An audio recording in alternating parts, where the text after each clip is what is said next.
Howdy, folks. It's Meandering Mike in the man cave of madness. It's the middle of the evening, and we are doing an unboxing, an unbagging of this war game that, good chance, you've never heard of this. The Picrocholine Wars from Nuts Publishing. Now, I'm trying something a little different here. As you see here, I've got a board for keeping things propped up. Had a little problem when I was doing my video on the game design books, and when I was trying to look at the table of contents, I wasn't at a good position. This will allow me to hold things open if I want to browse through them. And you can use this to keep a book page open or whatnot, and then we can zoom in at the right level and try to make sure that we're focused. So we'll see how this works going forward. All right, so first, let me get this out of the bag so there's no glare. And we're out of the bag. Now I'm going to zoom in here a little better so we can see this. Now I'm going to zoom in as close as possible.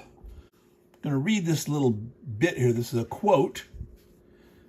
"Good friends, my readers who peruse this book, be not offended whilst on it you look. Denude yourselves of all depraved affection, for it contains no badness nor infection." This is from the source of the Picrocholine Wars. This is not a true historical war. This is a war in a satirical novel by Francois Rabelais. It was written in the early 1500s, the 1530s, early 1530s to be specific.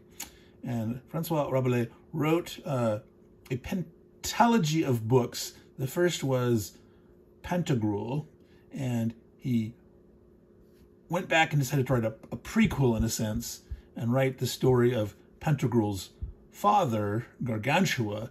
And in that novel, Gargantua, the Picrocholine Wars are fought. So this is a fictional war in a satirical novel. But in one sense, this is sort of a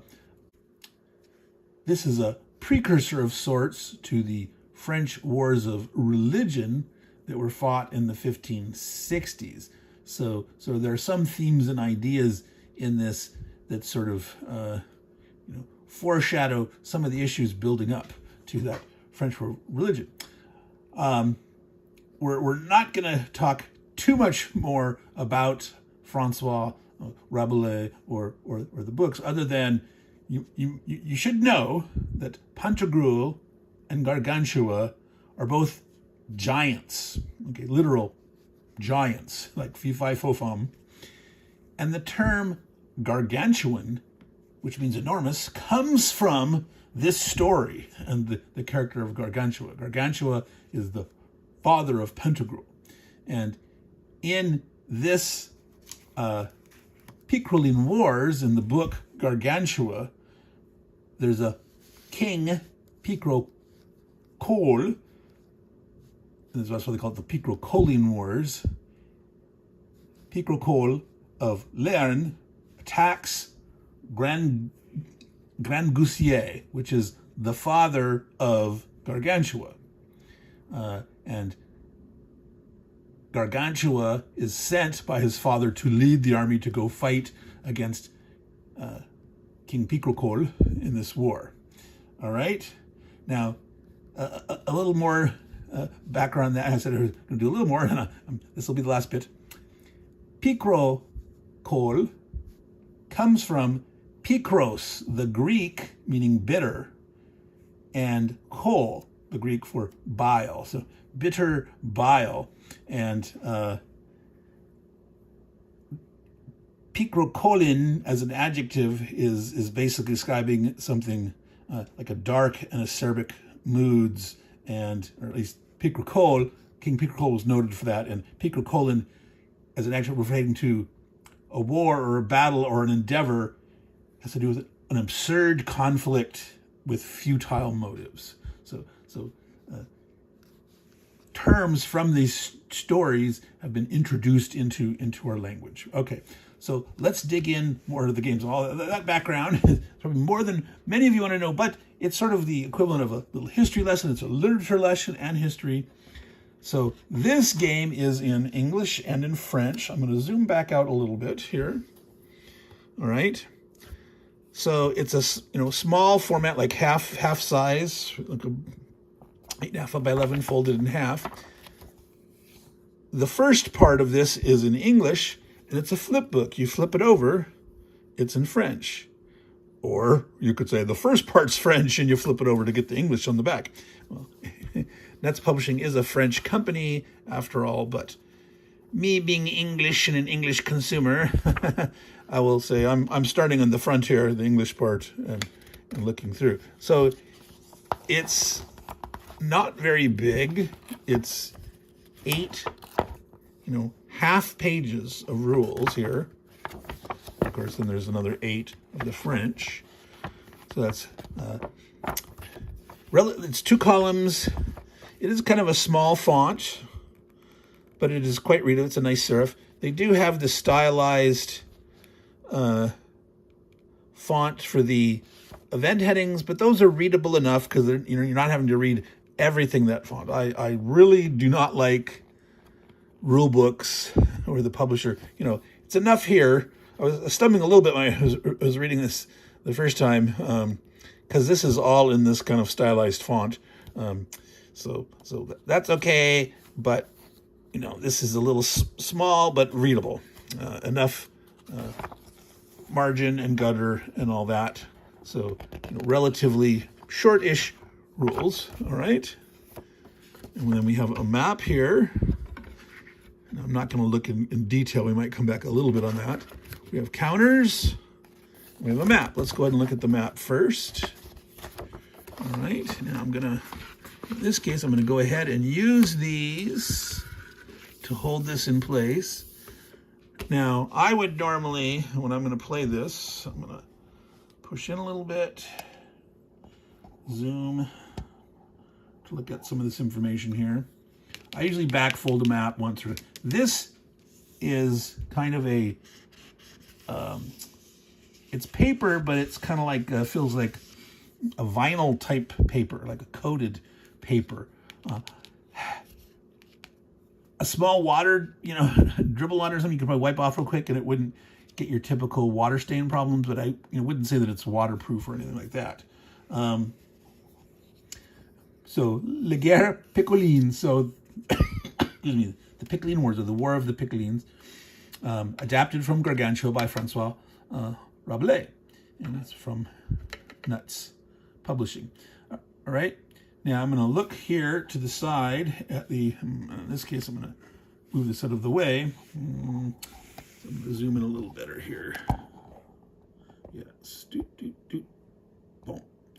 So you can see your little train effects chart here, and it's in French and English. So forest, city, ville, movement cost, an effect on combat, you resist, your defense, castle or chateau, road, route, marsh or marais. And then keep going over here. Let's get this out of the way. Now we're way over here. An abbey, vineyard, vin, V-I-G-N-E, a windmill, moulin, like Moulin Rouge, right? What they were in that, they had a big windmill as a prop in the top of the building of the theater, right? So the Moulin Rouge was the red windmill, Rivière, all right? So there's your train effects chart. Now I'm gonna pick up the camera and look at something up here. Let's see, is that there's a better focus, a little distance. Col de Basse-Fosse Grandgousier. And the Col de Basse-Fosse Picrochole.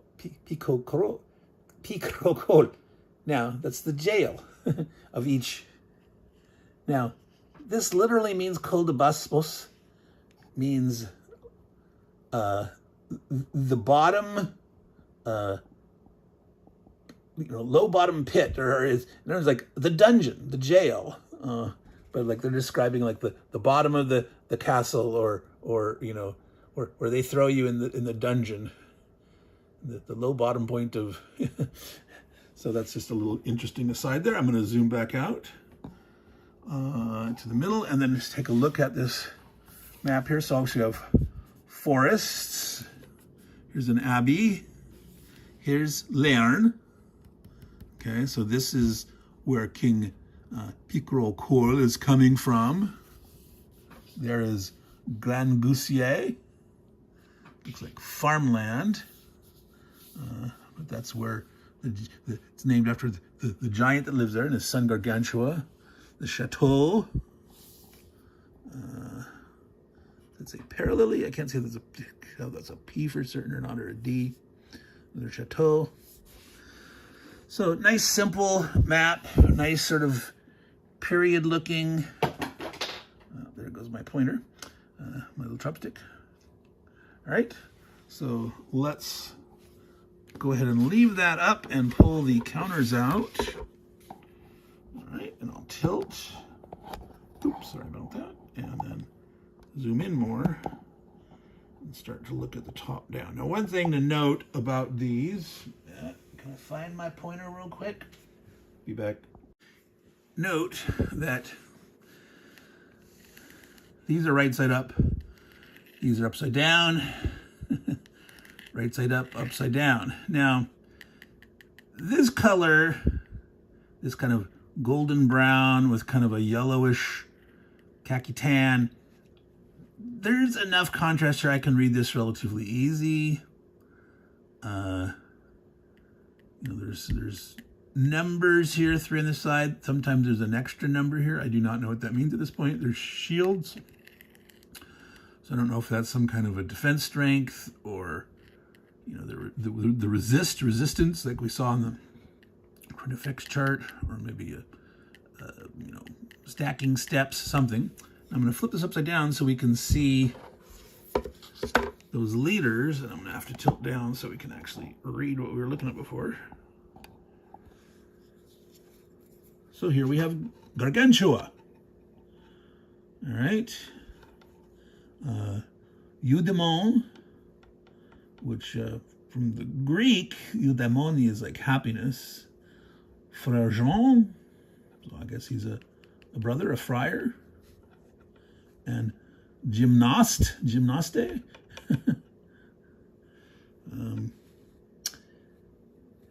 Some of these have both, so a mère, and on the upside down round side is the French. Jument is the French translation of mère. Some of these, like, you can't read this probably, but upside down is lettre, spelled L-E-T-T-R-E, which is the way the French letter in English. Engagement, well, it turns out commitment, upside down, is the equivalent of engagement. Victory points, they just have it in English. Meditation is upside down, which, yeah. All right, now the purple ones are harder. The contrast is not as good. Okay, so I can read victory points. I can read the turn marker. I can't really make this out very well. Is that, you know, Quebellian or something? I don't know. Now I can make out here if we flip over and I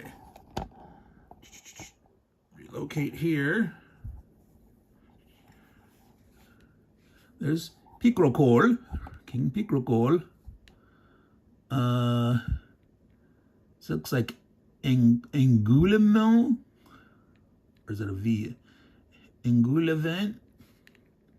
Wow, I can't read that at all. Chepelou. So this, I mean, I can read the numbers okay. The words are tougher, and I guess, you know, does the names really matter that much? Probably not. Not significant. No, I mean, there could be some special rules about, you know, this character does that or this whatever, and you can be able to figure it out. But it'd be nice if there was a little better contrast, I think, if in this. Yeah, it's just a little harder to read that. But a very, very nice sort of period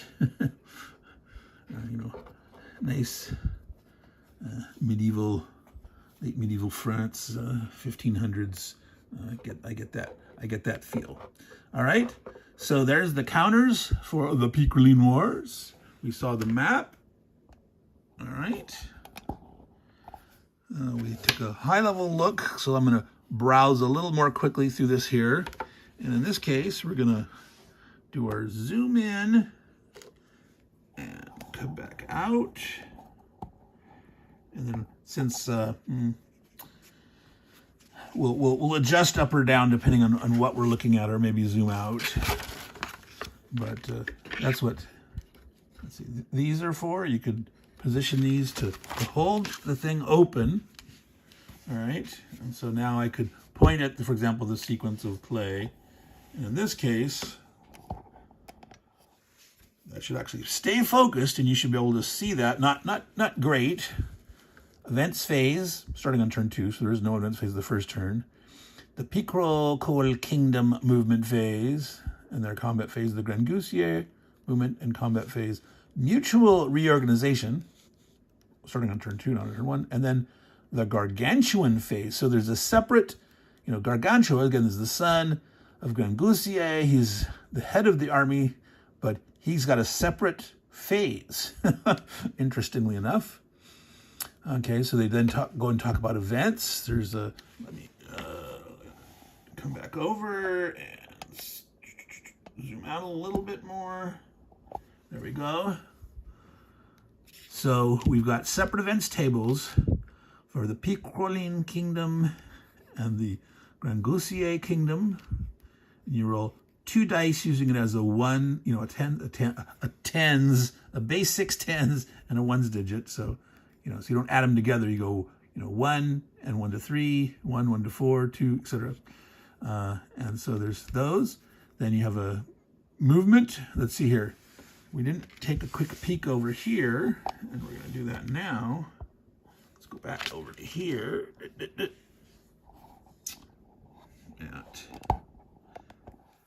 So the attack factor is this big number here, and the range. Movement factor, all right? So that's for a combat unit, and I guess this is the reduced size. So the shields are the resistance.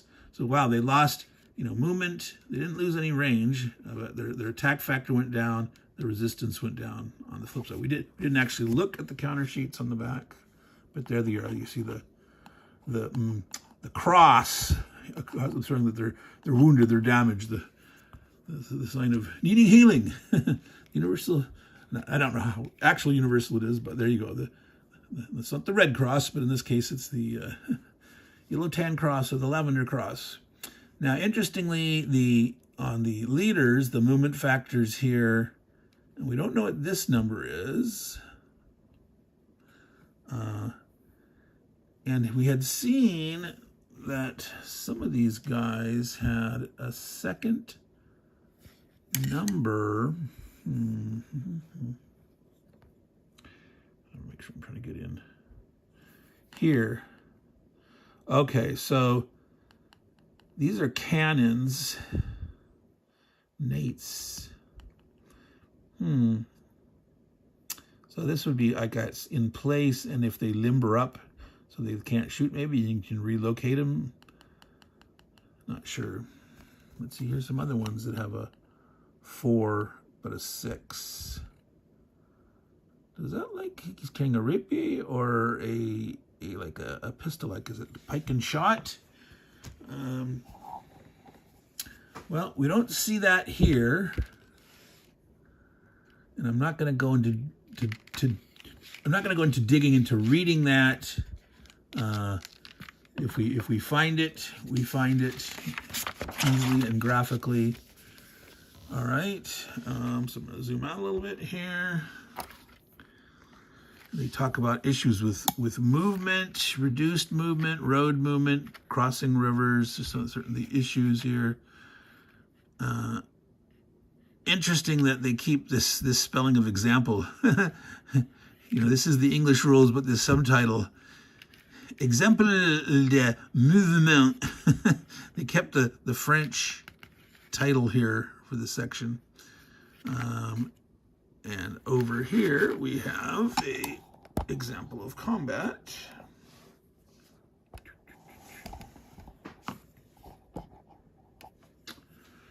Which, the white on black is kind of eye strainy.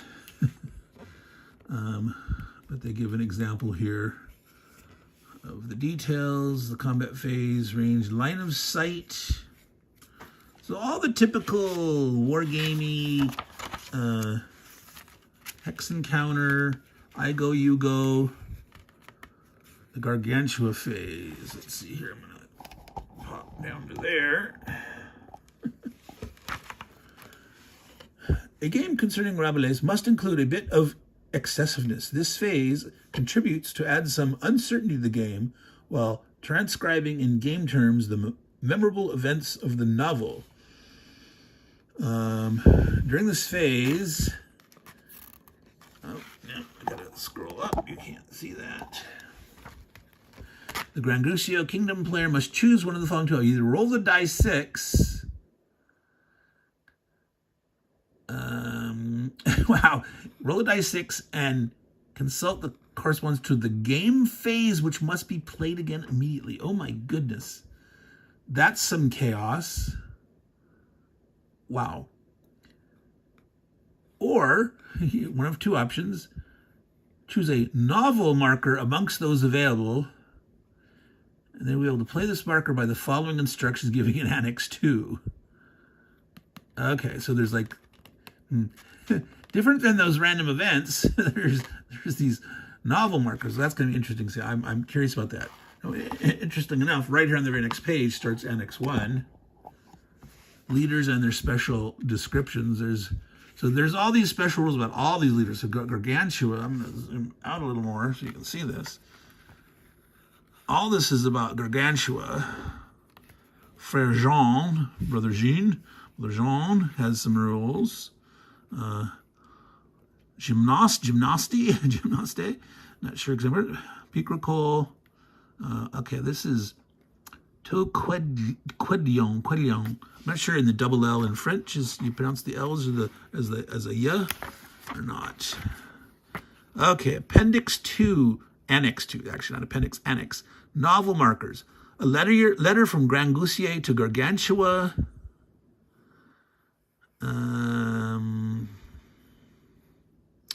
There's some reinforcements. Grandgousier meditation. The next Grandgousier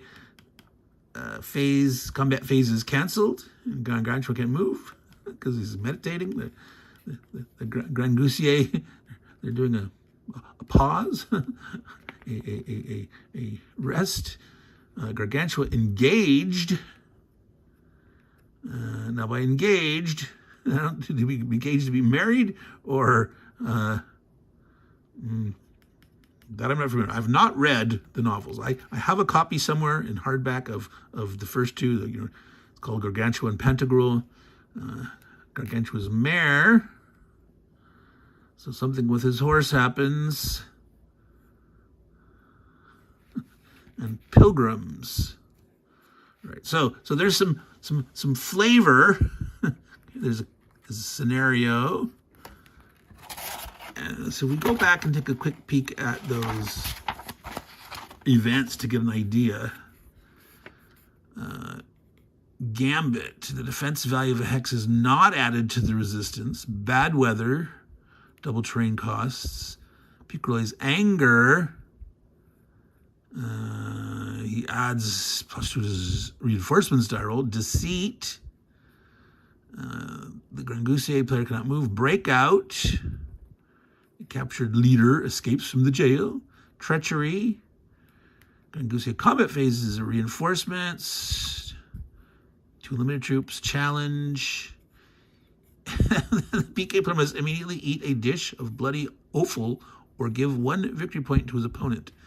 The player, does that mean you actually personally have to give eat a bunch of bloody organs? Ammunition shortage, flipped artillery to reduce side, death of a leader, cowardice, inefficiency. Oop, now you're at the point where you can't see that anymore. I gotta go down. Let me scroll in there. So there was the last one, Death of a Leader, Cowardice.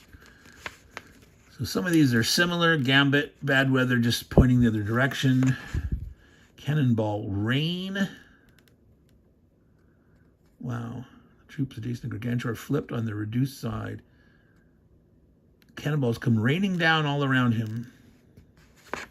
Actually, you can't see that. I went over to the other side, and I'm up here. Break out a joke. There will be 2 Gargantuan phases this turn, and that's the phase where you potentially play a novel marker, or you roll another phase and repeat that phase. So there's definitely some crazy, farcical, weird things happening in this story, in this battle. All right, a bender by a round of drinks. Maybe you're playing this in a pub. If not, just gotta go to your fridge and break out some drinks. Ammunition shortage, Death of a Leader, binge. They were binge drinking and they'd randomly move, and good food. Gargantua can't move. He's been eating too much. All right. So, Meandering Mike, Man Cave of Madness, zooming out here a bit. This has been the Picrocholine Wars. This is from Nuts Publishing. Yes, Nuts Publishing. You may have heard of them. They've done a fair number of war games. This is not currently available for sale through them. It is available as a print and play for free on their website under the resources section. So you can go to Nuts Publishing and you can find the resource section and you can download the rule book, PDF for the file, and I think it comes in one zip kind of thing or whatever. So you could print this game out and play it yourself. You can. There is a copy on Noble Knight Games. There's a few copies on Board Game Geek. So yes, you can get this game, just not straight from the publisher, other than free, if you're into print and play. I'm not really at this point. I prefer to have the real thing, so I went out and found a copy, and it wasn't that expensive. All right, so again, the Picrocholine Wars, not a war in history that you've heard of, and very few of you are probably familiar with the writings of Francois Rabelais. Maybe you have, but most likely you're not. So again, in the satirical novel Gargantua, King Picrochole of Lerne attacks Grandgousier, who's the father of Gargantua, and there's this battle ensues, and obviously there's lots of strange chaos going on, the random events, the strange Gargantua phase. So there you go, folks. If you want a flavorful historical, non-historical, but literary historical war game with some twists, this might be for you. But in any case, you'll get to learn a little bit here, some words in the language of, again, Gargantuan and Picrocholine and all that stuff. So I hope you enjoyed this. I think I got it in about maybe under 20 minutes or a little over. Trying to do a little better and having shorter explorations and unboxings and that. But we like to meander. This is our thing. We do unboxings in meandering style, and it is what it is. So I'm gonna say again, remember, take care of your games and they will take care of you. Take care of your books, like your literature, like your copies of Gargantua and Pantagruel and the subsequent additional 3 books in the whole pentalogy, the Pantagruel pentalogy, which again, Pantagruel was written first, but the prequel, Gargantua, which this is from, was written second, but it's considered, the first book in the pentalogy, but it was written second. So again, take care, folks, and ciao.